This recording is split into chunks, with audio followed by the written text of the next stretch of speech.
കേരളവർമ്മ പ്രസ്ഥാനം മധ്യോത്തര കേരളത്തിൽ പടർന്നു പന്തലിച്ച കൊടുങ്ങല്ലൂർ പാരമ്പര്യത്തിനും വെൺമണി പ്രസ്ഥാനത്തിനും സമാന്തരമായി തെക്കൻ കേരളത്തിൽ പ്രചരിച്ച കാവ്യ രീതിക്കും രചനാ പാരമ്പര്യത്തിനും നേതൃത്വം കൊടുത്തത് മഹാകവിയായിരുന്ന കേരളവർമ്മ വലിയ കോയിത്തമ്പുരാനായിരുന്നു. വടക്കൻ പാട്ടുകളുടെയും തെക്കൻ പാട്ടുകളുടെയും കവികൾ കണ്ണശന്മാർ, ചെറുശ്ശേരി, എഴുത്തച്ഛൻ, കുഞ്ചൻ നമ്പ്യാർ, ഉണ്ണായി വാര്യർ തുടങ്ങിയവരുടെ കാവ്യ പാരമ്പര്യത്തെ സാഹിത്യത്തിലെ മുഖ്യധാരയായും മണിപ്രവാള സാഹിത്യത്തെ അതിൽ നിന്നുള്ള മാർഗഭ്രംശമായും കണക്കാക്കാറുണ്ട്. ഈ മുഖ്യധാരയെ ക്ലാസിക് പാരമ്പര്യമെന്നും അതിൻ്റെ അപഭ്രംശമായ മണിപ്രവാള സാഹിത്യത്തെ നിയോ ക്ലാസിക് പാരമ്പര്യമെന്നും പൊതുവെ പറയാം.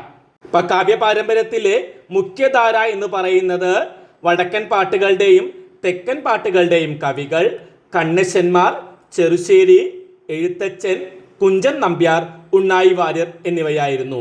ഇവരൊക്കെ ക്ലാസിക് പാരമ്പര്യമായിരുന്നു. മണിപ്രവാള സാഹിത്യത്തിൽ കവിതകൾ എഴുതിയവരാണ് നിയോ ക്ലാസിക് പാരമ്പര്യത്തിൽ വരുന്നവർ. ക്ലാസിസത്തിൻ്റെ ആന്തര ചൈതന്യം സ്വാംശീകരിക്കുന്നതിലല്ല, മറിച്ച് അതിൻ്റെ രൂപപരമായ ചട്ടക്കൂടിനെ അനുകരിക്കുന്നതിനാണ് നിയോ ക്ലാസിക് കവികൾ ശ്രമിച്ചത്. ഈ വിധം മലയാളത്തിലെ നിയോ ക്ലാസിക് പാരമ്പര്യത്തിൻ്റെ വക്താവായി നിലയുറപ്പിച്ച കവിയായിരുന്നു കേരളവർമ്മ വലിയ കോയിത്തമ്പുരാൻ.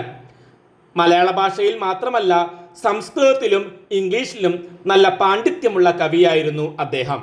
ശ്രീ വിശാഖവിജയം മഹാകവി ഉൾപ്പെടെ 30ഓളം സംസ്കൃത കാവ്യങ്ങളും മയൂര സന്ദേശം, ദൈവയോഗം തുടങ്ങിയ സ്വതന്ത്ര കൃതികൾ, അമരുക ശതകം, അന്യാപദേശ ശതകം, അഭിജ്ഞാന ശാകുന്തളം തുടങ്ങിയ വിവർത്തനങ്ങൾ, 6 ആട്ടക്കഥകൾ, 14ഓളം ഭാഷാകൃതികൾ ഇവയാണ് കേരളവർമ്മയുടെ സാഹിത്യ സംഭാവനകൾ.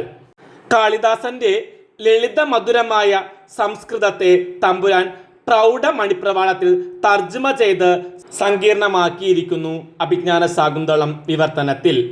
കടും മണിപ്രവാള ശൈലിയിലും പ്രാസനിഷ്കർഷയും ശബ്ദാഡംബര ഭ്രമവും മൂലം മൂലകൃതിക്കില്ലാത്ത ദുർഗ്രഹതയാണ് വിവർത്തനത്തിൽ കാണുന്നത്. ഇത് തന്നെയാണ് മയൂര സന്ദേശ വിവർത്തനത്തിലും കാണുന്നത്. പ്രാസവാദത്തിലും കേരളവർമ്മ പ്രസ്ഥാനത്തിൻ്റെ നിലപാട് ഈ ശബ്ദഭ്രമത്തോടും ഭാഷാഡംബര ഭ്രമത്തോടുമുള്ള ആഭിമുഖ്യം ഉറപ്പിക്കുന്നതായിരുന്നു. നിയോ ക്ലാസിക് പാരമ്പര്യം മഹാകവി ഉള്ളൂരിലൂടെ ചില ചമ്പൂക്കാരന്മാരിലൂടെ ആട്ടക്കഥ 20-ാം നൂറ്റാണ്ടിൻ്റെ മധ്യം വരെ നീണ്ടുപോകുന്നുണ്ട്.